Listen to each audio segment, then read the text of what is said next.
नमस्कार, मैं हूं पूजा सिंह और आप देख रहे हैं आर्यन टीवी नेशनल। चलिए बुलेटिन की शुरुआत करेंगे देश और दुनिया की तमाम बड़ी खबरों के साथ। भारत और पाकिस्तान के बीच हुए सीजफायर को लेकर अब अंतर्राष्ट्रीय मंच पर श्रेय लेने की राजनीति तेज हो गई है। पहले अमेरिका के पूर्व राष्ट्रपति डोनाल्ड ट्रंप और अब चीन में संघर्ष विराम में मध्यस्थता का दावा किया गया है, लेकिन भारत ने इन दोनों ही बयानों को सिरे से खारिज कर दिया। भारतीय सरकारी सूत्रों ने दो टूक कहा कि ये पूरी तरह भारत और पाकिस्तान के बीच द्विपक्षीय मामला था और किसी भी स्तर पर किसी तीसरे देश की कोई भूमिका नहीं रही। ऑपरेशन सिंदूर के बाद पाकिस्तान ने खुद भारत से संघर्ष विराम की मांग की थी। अब इस पूरे घटनाक्रम को लेकर भारत ने अपना रुख एक बार फिर बेहद साफ कर दिया है। इसी को लेकर देखिए हमारी एक खास रिपोर्ट। भारत और पाकिस्तान के बीच हुए सीजफायर को लेकर अंतर्राष्ट्रीय स्तर पर बयानबाजी तेज होती जा रही है। पहले अमेरिकी राष्ट्रपति डोनाल्ड ट्रंप ने यह दावा किया कि अमेरिका ने दोनों देशों के बीच समझौता कर संघर्ष विराम कराने में भूमिका निभाई। अब चीन ने भी इसी तरह का दावा करते हुए खुद को भारत पाकिस्तान के बीच शांति प्रक्रिया का अहम पक्ष बताया। हालांकि भारत ने इन तमाम दावों को सिरे से खारिज करते हुए स्पष्ट कर दिया है कि संघर्ष विराम पूरी तरह से द्विपक्षीय प्रक्रिया का नतीजा था। भारतीय सरकारी सूत्रों के मुताबिक ऑपरेशन सिंदूर के बाद हालात ऐसे बने कि पाकिस्तान ने खुद भारत से संपर्क कर युद्ध विराम की मांग की। इस पूरी प्रक्रिया में किसी भी तीसरे देश की कोई भूमिका नहीं रही। सरकारी सूत्रों ने यह भी साफ किया कि भारत का रुख शुरू से ही स्पष्ट रहा। भारत और पाकिस्तान के बीच किसी भी मुद्दे पर तीसरे पक्ष की भूमिका की कोई गुंजाइश नहीं है। ऑपरेशन सिंदूर के बाद ना तो किसी देश ने मध्यस्थता की पेशकश की और ना ही भारत ने ऐसे किसी पहल को स्वीकार किया। इसी बीच चीन के विदेश मंत्री ने भी एक संगोष्ठी को संबोधित करते हुए दावा किया कि चीन ने दुनिया के कई बड़े और जटिल संघर्षों में भूमिका निभाई है। उन्होंने म्यांमार, ईरान, परमाणु मुद्दे, फिलिस्तीन इजराइल संघर्ष और भारत पाकिस्तान तनाव का जिक्र किया। विदेश मंत्री ने कहा कि इस साल दुनिया भर में कई स्थानीय युद्ध और सीमा पार संघर्ष हुए, जिनमें चीन ने शांति स्थापना की कोशिश की, लेकिन भारत ने चीन के इस दावे को पूरी तरह से नकार दिया। भारतीय पक्ष का कहना है कि संघर्ष विराम की तारीख, समय और शर्तें दोनों देशों के डीजीएमओ यानी कि director general of military operations के बीच हुई सीधी बातचीत में तय हुई थी। दरअसल 13 मई 2025 को विदेश मंत्रालय की आधिकारिक प्रेस ब्रीफिंग में यह साफ कर दिया गया था कि सीजफायर से जुड़ा पूरा मामला बातचीत का परिणाम था। मंत्रालय ने उस वक्त भी स्पष्ट कहा था कि इस प्रक्रिया में किसी भी अन्य देश की कोई भूमिका नहीं रही। भारत के इस कड़े और स्पष्ट रुख ने यह संदेश भी जाता है कि नई दिल्ली अंतर्राष्ट्रीय मंच पर किसी भी तरह की गलतफहमी या राजनीतिक श्रेय लेने की कोशिश को स्वीकार करने के मूड में नहीं है। भारत बार बार दोहरा रहा है कि पाकिस्तान से जुड़े सभी मुद्दे द्विपक्षीय हैं और रहेंगे और किसी तीसरे देश के हस्तक्षेप का सवाल ही पैदा नहीं होता। कुल मिलाकर भारत ने एक बार फिर से बेहद स्पष्ट शब्दों में दुनिया के सामने अपना रुख रख दिया है। भारत पाकिस्तान के बीच हुआ सीजफायर किसी भी तीसरे देश की मध्यस्थता का परिणाम नहीं था। न अमेरिका, न चीन और न ही किसी अन्य वैश्विक शक्ति की इस प्रक्रिया में कोई भूमिका रही। ऑपरेशन सिंदूर के बाद हालात ऐसे बने कि पाकिस्तान ने खुद भारत से संपर्क किया और डीजीएमओ स्तर पर बातचीत के जरिए संघर्ष विराम पर सहमति बनी। भारत ने यह भी साफ कर दिया है कि वह अपने राष्ट्र सुरक्षा से जुड़े मुद्दों पर किसी भी तरह के भारी हस्तक्षेप को स्वीकार नहीं करता और आने वाले समय में भी भारत पाकिस्तान से जुड़े हर मामले पर भारत का यही दो टूक और अड़िग रुख बना रहेगा। Bureau report, Aryan TV. तो वहीं प्रधानमंत्री नरेंद्र मोदी ने अपने नमो ऐप पर वर्ष 2025 की अपनी यात्रा से जुड़ी झलकियां साझा की। इस यात्रा में देश विदेश के महत्वपूर्ण राजनयिक और सांस्कृतिक कार्यक्रमों में उनकी भागीदारी के साथ साथ आम लोगों से हुई दिल को छू लेने वाली मुलाकातों की तस्वीर शामिल है। प्रधानमंत्री की 2025 की यात्रा में पवित्र मंदिरों के दर्शन, सीमावर्ती क्षेत्रों का दौरा, प्रमुख इंफ्रास्ट्रक्चर परियोजनाओं का निरीक्षण और लोगों पर केंद्रित कार्यक्रमों में सहभागिता प्रमुख रही। साझा की गई तस्वीरों में प्रधानमंत्री का जनसंवाद, सांस्कृतिक कार्यक्रमों में सहभाग और विकास कार्यों की समीक्षा साफ दिखाई दे रही है। नमो ऐप पर साझा की गई इन झलकियों के जरिए प्रधानमंत्री ने देशवासियों को अपने वर्ष भर के कार्यों, यात्राओं और जनसंपर्क अभियानों से रूबरू कराया है।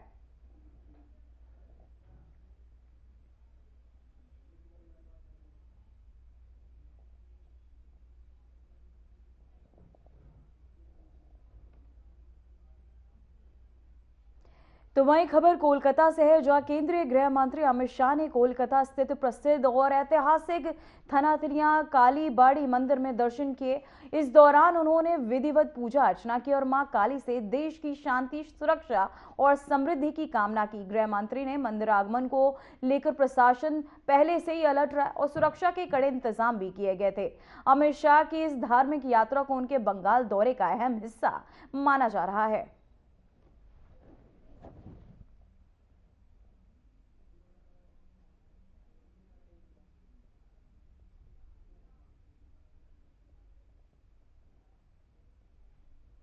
तो वहीं बांग्लादेश की प्रथम महिला प्रधानमंत्री खालिदा जिया को उनके पति और पूर्व राष्ट्रपति जियाउर रहमान के बगल में सुपुर्द खां किया जाएगा। उनके निधन पर शोक जताने और अंतिम संस्कार में भाग लेने के लिए विभिन्न देशों के प्रतिनिधि ढाका पहुंच रहे हैं। भारत की ओर से विदेश मंत्री एस जयशंकर भी खालिदा जिया के अंतिम संस्कार में शामिल होने के लिए ढाका पहुंचे। ढाका पहुंचने के बाद एस जयशंकर ने खालिदा जिया के बेटे और बांग्लादेश नेशनलिस्ट पार्टी के कार्यवाहक अध्यक्ष तारिक रहमान से मुलाकात की। इस दौरान उन्होंने पीएम मोदी का शोक संदेश भी तारिक रहमान को सौंपा। भारत में बांग्लादेश के उच्चायुक्त रियाज हमीदुल्लाह ने मुलाकात की तस्वीरें साझा कर सोशल मीडिया प्लेटफॉर्म एक्स पर लिखा, माननीय विदेश मंत्री एस जयशंकर ने ढाका में लोगों की तरफ से संवेदना जताई। भारत सरकार ने बांग्लादेश में पूर्व प्रधानमंत्री बेगम खालिदा जिया के निधन पर शोक जताया। लोकतंत्र में उनके योगदान को पहचाने जाने वाला चुनाव और के जरिए बांग्लादेश में लोकतांत्रिक बदलाव के बाद संबंधों को मजबूत करने की उम्मीद जताई।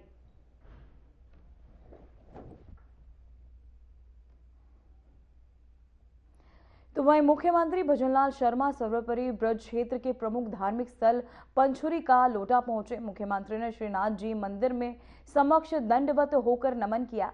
इसके बाद उन्होंने श्रीनाथ जी और गिरिराज जी की विशेष पूजा अर्चना भी की। यहां मुख्यमंत्री ने प्रदेश की सुख, समृद्धि, शांति और जन कल्याण की कामना की। डिग जनसंपर्क अधिकारी मनीष शर्मा ने बताया कि मुख्यमंत्री भजनलाल शर्मा दोपहर 1:45 बजे हेलीकॉप्टर से पंचुरी पहुंचे। सीएम यहां से सपरिवार श्रीनाथ जी मंदिर पहुंचे।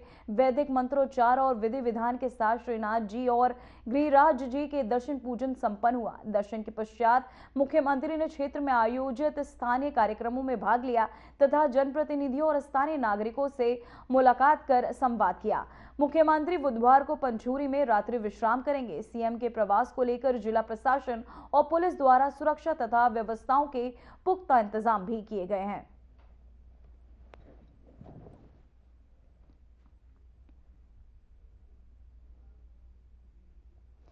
तो वहीं हरियाणा के मुख्यमंत्री नायब सिंह सैनी कुरुक्षेत्र में स्थित तिरुमाला तिरुपति मंदिर में आयोजित एक कार्यक्रम में शामिल हुए।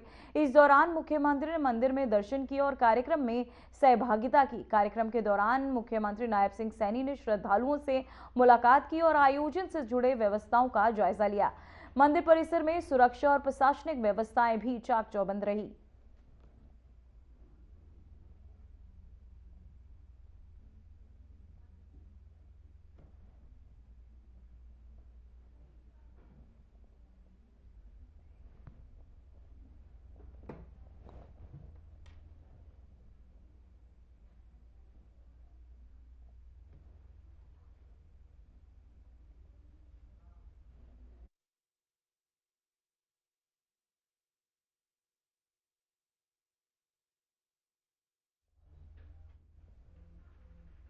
तो वहीं सोनपुरी में आयोजित हिंदू सम्मेलन कार्यक्रम में मुख्यमंत्री विष्णुदेव साय और आरएसएस प्रमुख मोहन भागवत ने शिरकत की। कार्यक्रम में सामाजिक एकता, सांस्कृतिक मूल्य और राष्ट्र निर्माण पर जोर दिया गया। दोनों नेताओं ने अपने संबोधन में समाज को संगठित रहने, सामूहिक चेतना बनाए रखने और सांस्कृतिक विरासत के संरक्षण का संदेश दिया। उन्होंने कहा कि युवा पीढ़ी को संस्कार और परंपराओं से जोड़ना समाज की मजबूती के लिए आवश्यक है। सम्मेलन में बड़ी संख्या में समाज के विभिन्न वर्ग के लोग उपस्थित रहे और कार्यक्रम का उत्साहपूर्वक हिस्सा बने।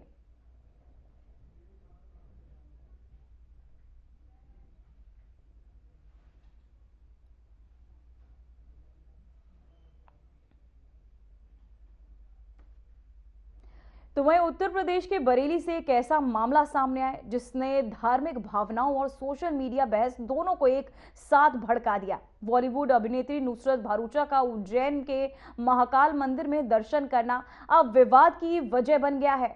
आखिर क्यों उठ रहे हैं सवाल, और आइए जानते हैं पूरी कहानी। देखिए ये खास रिपोर्ट। उज्जैन में मौजूद विश्व प्रसिद्ध महाकालेश्वर मंदिर में हमेशा भक्तों का तांता लगा रहता है। इस मंदिर में दर्शन पूजन करने की न सिर्फ हिंदू समुदाय के हर शख्स की बल्कि मुस्लिम समुदाय के लोगों की भी इच्छा होती है। 12 ज्योतिर्लिंगों में से महाकालेश्वर मंदिर अक्सर सुर्खियों में रहता है। इस बार वजह बॉलीवुड अभिनेत्री नुसरत भरूचा का भस्म आरती में शामिल होना है। महाकाल मंदिर पहुंची भरूचा, दर्शन की तस्वीरें बनी विवाद की वजह, सोशल मीडिया पर छिड़ी तीखी बहस, आस्था बनाम पहचान का बना सवाल, समर्थक और विरोधी आमने सामने। क्या देगा मंदिर प्रशासन जवाब? बॉलीवुड अभिनेत्री नुसरत हाल ही में मध्य प्रदेश के उज्जैन स्थित श्री महाकालेश्वर मंदिर पहुंची। यहां उन्होंने विधि विधान भगवान महाकाल के दर्शन किए और मंदिर परिसर में पूजा अर्चना की। नुसरत की मंदिर यात्रा की तस्वीरें और वीडियो जैसे ही सोशल मीडिया पर सामने आए, वैसे ही इस पर तीखी प्रतिक्रिया का सिलसिला शुरू हो गया। दरअसल नुसरत मुस्लिम समुदाय से ताल्लुक रखती हैं और इसी को लेकर कुछ संगठनों और सोशल मीडिया यूजर्स ने सवाल उठाने शुरू कर दिए। आपत्ति जताने वालों का कहना है कि महाकाल मंदिर में प्रवेश और पूजा को लेकर परंपराओं का पालन होना चाहिए। वहीं दूसरी ओर कई लोगों ने इस विवाद को धार्मिक से जोड़ते हुए नुसरत भरूचा के समर्थन में आवाज भी उठाई। लेकिन वहीं अब सोशल मीडिया पर यह मामला अब दोनों खेमों में बढ़ चुका है। एक तरफ वो लोग हैं जो धार्मिक आस्था से जुड़ा संवेदनशील मामला बता रहे हैं, तो दूसरी तरफ ऐसे यूजर्स भी हैं जो कह रहे हैं कि भारत में हर व्यक्ति को अपने विश्वास के अनुसार पूजा करने का अधिकार है। नुसरत के भस्मारती में शामिल होने पर बरेली के मौलाना शाहबुद्दीन रजवी ने फतवा जारी कर इसे शरीयत के खिलाफ करार दिया। दूसरी तरफ बाबा महाकाल के दरबार में आम लोगों और खास की एंट्री को लेकर हमेशा विवाद रहा। दरअसल नुसरत ने पुत्रदा एकादशी के मौके पर भस्मारती में हिस्सा लिया। इस दौरान मशहूर अभिनेत्री ने नंदी हॉल में बैठकर पूजा की और मंदिर मैनेजमेंट की तरफ से किए गए इंतजामों की जमकर तारीफ की। यह सब पूरी तरह वैदिक और प्रशासनिक इजाजत के बाद हुआ, लेकिन इसी मंजर ने उन तमाम सवालों को फिर से जिंदा कर दिया जो बीते कुछ सालों में खास तौर पर आम मुसलमानों के मंदिर में एंट्री को लेकर उठते रहते हैं। 2020 से 2025 के बीच ऐसे कई मामले सामने आए जिसमें मुस्लिम लोगों को महाकाल मंदिर में एंट्री को लेकर रोक दिया गया, पूछताछ की गई या संदेह के दायरे में रखा गया। कई बार यह तर्क दिया गया कि सुरक्षा के लिहाज से सख्ती बढ़ती जा रही है, लेकिन सवाल यह उठता है कि क्या सख्ती सेलिब्रिटी, नेता, लोगों पर क्यों लागू नहीं होती?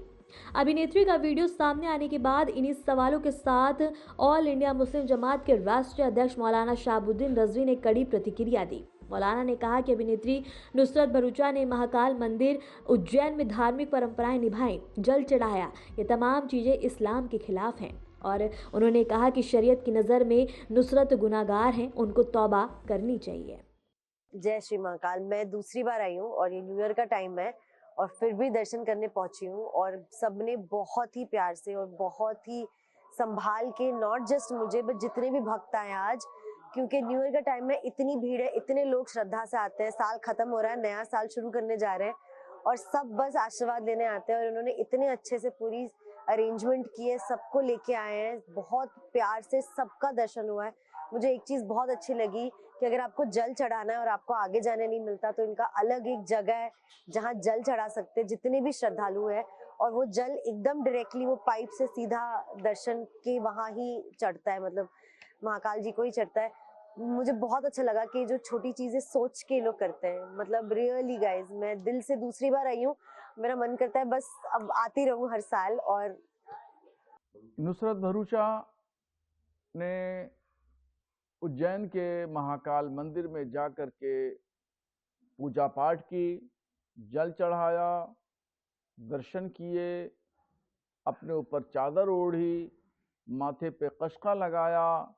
ये तमाम चीज़ें जो उन्होंने की हैं, ये शरीयत की नज़र में गुनाह है और सबसे बड़ा गुनाह है, ये गुनाह अजीम है। उन्होंने शरीयत के उसूलों का उल्लंघन किया, इसलिए उन पर हुक्म आयद होता है शरीयत का कि वो तौबा करें, इस्तग़फ़ार करें और कलमा पढ़ें। फिलहाल इस मामले में कोई कानूनी शिकायत दर्ज नहीं की गई है। मंदिर प्रशासन की ओर से भी अब तक कोई आधिकारिक बयान सामने नहीं आया। हालांकि कुछ धार्मिक संगठनों ने इसे परंपराओं से जुड़ा मामला बताते हुए स्पष्टीकरण की मांग की है। नुसरत भरूचा का महाकाल दर्शन अब एक धार्मिक यात्रा से ज्यादा एक सामाजिक बहस बन चुका है, जहां आस्था, पहचान और आजादी तीनों पर सवाल उठ रहे हैं। अब देखना होगा कि मंदिर प्रशासन या खुद नुसरत भरूचा की तरफ से इस पूरे विवाद पर कोई प्रतिक्रिया आती है या नहीं। Bureau report, RNTV national.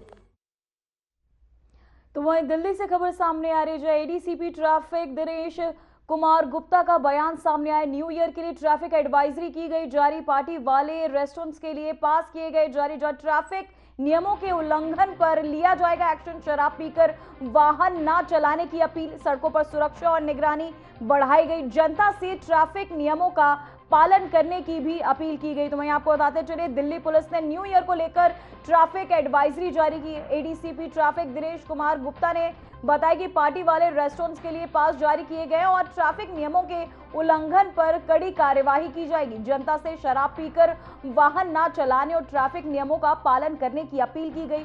सड़कों पर सुरक्षा और निगरानी बढ़ाई गई। तो आपको बताते चले, ट्रैफिक के पालन को लेकर अब सख्त होता दिल्ली पुलिस नजर आ रहा है, जहां ट्रैफिक नियमों का पालन करने के लिए एडवाइजरी भी जारी की गई। शराब पीकर वाहन ना चलाने की लोगों से अपील की गई। वहीं एडीसीपी ट्रैफिक दिनेश कुमार गुप्ता का ये बयान जो है सामने आया है।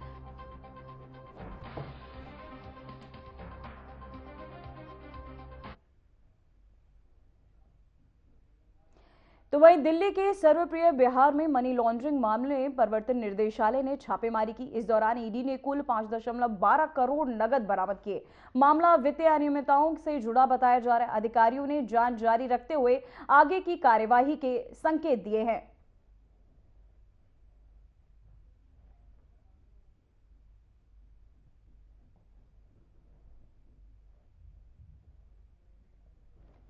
तो वहीं आपको बताते चले, ईडी ने जांच तेज की, साथ ही छापेमारी के दौरान करोड़ रुपए भी बरामद किए। आगे की कार्यवाही भी जारी रहेगी, जहां लगातार ईडी पूछताछ भी कर रही है। ईडी ने जांच भी तेज कर दी, आगे की कार्यवाही जारी रहेगी, जिसके चलते आपको बताते चले इस छापेमारी में कई करोड़ रुपए भी बरामद किए गए।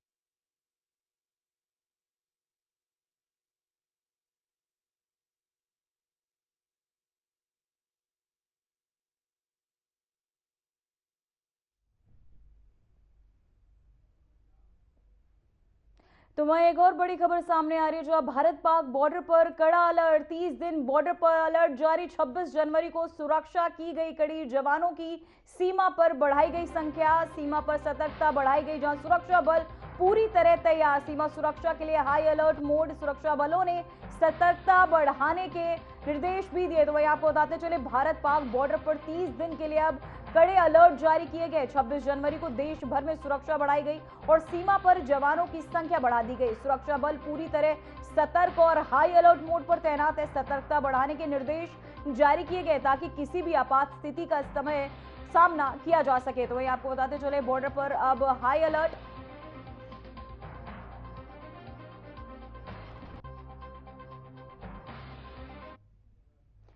तो वहीं जम्मू कश्मीर के उधम सिंहपुर में आपको बताते चले, उधमपुर में सुरक्षा बलों ने एंटी टेरर ऑपरेशन शुरू किया। जानकारी के अनुसार इलाके में 3 आतंकवादी सक्रिय और उनकी तलाश के लिए व्यापक सर्च ऑपरेशन चलाया जा रहा है। सुरक्षा बलों ने इलाके में घेराबंदी कर आतंकियों को पकड़ने के प्रयास तेज कर दिए हैं। तो वहीं आपको बताते चले, उधमपुर में एंटी टेरर ऑपरेशन चलाया जा रहा है, जहां इलाके में घेराबंदी कर उधम सिंहपुर में टेरर, वहीं इलाके में घेराबंदी भी की गई।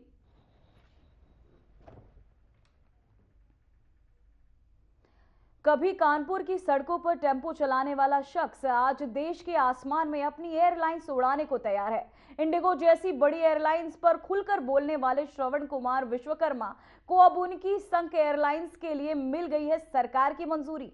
टेम्पो से टेक ऑफ तक ये कहानी है हौसले, संघर्ष और बड़े सपनों की। देखिए इस केस की पूरी कहानी। से टेक ऑफ शंख एयरलाइंस की कहानी। कानपुर की गलियों से देश के आसमान तक कभी टेम्पो चलाते थे श्रवण कुमार विश्वकर्मा।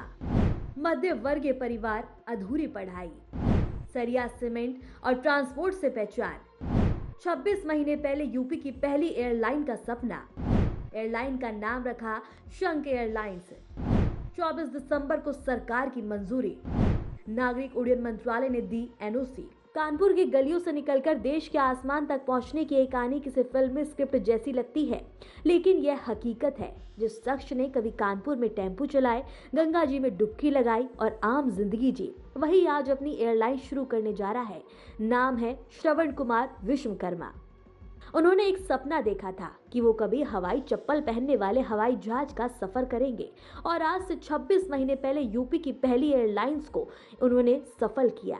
नाम दिया शंख एयरलाइन, जिसे गुरुवार 24 दिसंबर को मंजूरी दी और नागरिक उड्डयन मंत्रालय शंख एयरलाइन समेत 3 एयरलाइंस को नो ऑब्जेक्शन सर्टिफिकेट जारी कर दिया गया। इनमें अल हिंद एयर और फ्लाई एक्सप्रेस और एयरलाइन शामिल है। अब सवाल यह है कि आखिर कौन है श्रवण कुमार और क्या है उनका पूरा प्लान। कौन है श्रवण कुमार विश्वकर्मा? श्रवण कुमार शंख एयर के फाउंडर और चेयरमैन हैं। उत्तर प्रदेश के कानपुर से ताल्लुक रखते हैं। मध्य वर्गीय परिवार से जन्मे श्रवण बताते हैं कि पढ़ाई में उनका मन ज्यादा नहीं लगता था। दोस्ती, यारी और हालात ऐसे रहे कि जिंदगी ही पढ़ाई छूट गई। इसके बाद उन्होंने बिजनेस की दुनिया में कदम रखा और धीरे धीरे खुद को खड़ा किया। उनका पहला कदम था TMT का बिजनेस। इसके बाद उन्होंने सीमेंट, माइनिंग और ट्रांसपोर्ट सेक्टर में हाथ आजमाया। ट्रकों का बड़ा बेड़ा खड़ा किया और यहीं से उनकी कारोबारी पहचान बनी। टेम्पो चलाने से बिजनेस तक का सफर। श्रवण कुमार ने खुद को बताया है कि उन्होंने न सिर्फ टेम्पो में सफर किया बल्कि दोस्तों के टेम्पो खुद भी चलाए हैं। श्रवण कुमार के मुताबिक नीचे से ऊपर आने वाले आदमी साइकिल, बस, ट्रेन, टेम्पो सब कुछ देखता है। यही अनुभव आज उनकी सोच की सबसे बड़ी ताकत बना। एयरलाइन का आइडिया कैसे आया? करीब 3-4 साल पहले श्रवण कुमार के मन में कुछ अलग करने का जुनून आया। उनका मानना था कि एविएशन आने वाले समय की ग्रोथ इंडस्ट्री है। लोग समय बचाना चाहते हैं और हवाई सफर अब जरूरत बन चुका है। एक यात्रा के दौरान उन्हें महसूस हुआ कि मध्य वर्ग के लिए सस्ते और भरोसेमंद एयरलाइन की भारी कमी है। यहीं से शंख एयरलाइन का विस्तार जन्मा। एयरलाइंस का नाम शंख क्यों रखा? श्रवण कुमार बताते हैं कि शंख नाम उनके लिए नया नहीं था। उनकी पहले से मौजूद कंपनी में भी यह नाम जुड़ा था। धार्मिक और सांस्कृतिक पहचान वाला यह नाम उन्हें अपील करता है। हर घर में शंख होता है, लेकिन हर कोई उसे बजा नहीं पाता।